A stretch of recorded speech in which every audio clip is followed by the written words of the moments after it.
ప్రియులారా, ఈరోజు మనము 2వ తిమోతి 1వ అధ్యాయము 8 నుంచి 10 వరకు ఉన్నటువంటి వాక్యంలోని గొప్ప సత్యాన్ని తెలుసుకోబోతున్నాము.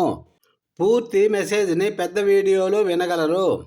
ప్రియమైన సోదర సోదరీమణులారా, ఈరోజు వాక్యంలో అపోస్తలుడైన పౌలు తన ఆత్మీయ కుమారుడైన తిమోతికి ఇలా చెబుతున్నాడు.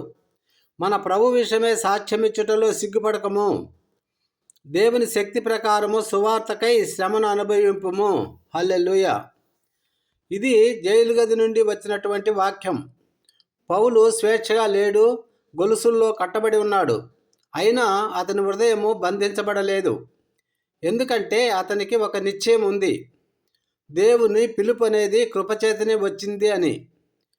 పౌలు చెబుతున్నాడు, దేవుడు మనలను మన క్రియల చేత కాదు, తన కృపచేతనే రక్షించాడు. అది యుగాలకు ముందే క్రీస్తులో ఏర్పరచబడింది. ఎంత గొప్ప వాగ్దానం! మన రక్షణ యాదృచ్ఛికం కాదు, అది దేవుని శాశ్వత యోచన. సోదరులారా, చాలాసార్లు మనము విశ్వాసం గురించి మాట్లాడటానికి భయపడతాం.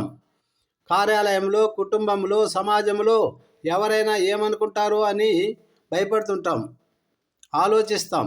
కానీ పౌలు చెప్తున్నాడు, సిగ్గుపడకము. ఎందుకంటే ఇది మన సువార్త కాదు, ఇది రక్షణ సువార్త. 9వ వచనంలో ఒక గొప్ప సత్యం ఉంది మిత్రమా. మనము మన పనుల చేత కాదు, ఆయన ఉద్దేశం చేత రక్షించబడ్డాం. ఒక చిన్న ఉపమానం చెప్తాను వినండి. ఒక చిన్న బాలుడు పరీక్షలో విఫలమయ్యాడు. అతను నిరాశతో ఇంటికి వచ్చాడు. తండ్రి అతన్ని శాసించలేదు, దూషించలేదు. అతన్ని కూర్చోబెట్టి ఇలా అన్నాడు, నీ మార్కులు నీ విలువను నిర్ణయించవు, నీవు నా కుమారుడివి అన్నాడు.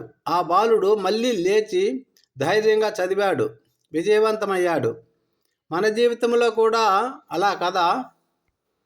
మన వైఫల్యాలు మన విలువను నిర్ణయించవు, దేవుని కృప మన గుర్తింపు. 10వ వచనం చెబుతుంది, క్రీస్తు యేసు మరణాన్ని రద్దు చేసి సువార్త ద్వారా జీవమును అమరత్వమును వెలుగులోనికి తెచ్చాడు. ఇదే పునరుత్థాన శక్తి. హల్లెలూయా. మరణము చివరి మాట కాదు మిత్రమా. చీకటి చివరి సత్యము కాదు. జీవము గెలిచింది. ఒక దీపము చీకటి గదిలో వెలిగినప్పుడు చీకటి పారిపోతుంది. అలాగే క్రీస్తు వెలుగు మన హృదయంలో వెలిగితే భయం పారిపోతుంది, సిగ్గు పారిపోతుంది, నిరాశ పారిపోతుంది. ఈరోజు మనకు పిలుపు ఏమిటి?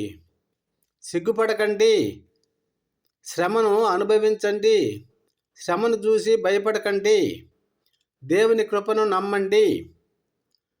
క్రీస్తు పునరుత్థాన శక్తిని పట్టుకోండి. హల్లెలూయా. మన జీవితము ఒక సాక్ష్యం కావాలి. మన మాటల కంటే మన ధైర్యం గట్టిగా మాట్లాడాలి. ఇప్పుడు మనము ప్రార్థిద్దాం. ప్రేమ గల ప్రభువా యేసయ్యా, సువార్త విషయమై సిగ్గుపడకుండా ధైర్యం ఇవ్వము. మా క్రియలపై కాదు, నీ కృపపై ఆధారపడే విశ్వాసమును ఇవ్వండి. మరణాన్ని జయించిన నీ వెలుగు మా హృదయాలలో ప్రకాశింపజేయము. శ్రమలలోనూ నిన్ను సాక్ష్యమిచ్చే శక్తిని ఇవ్వము. యేసయ్య మధురనామములో ప్రార్థించి పొందుకుంటున్నాము తండ్రి. Amen. Thank you Jesus. God bless you all. Have a nice day.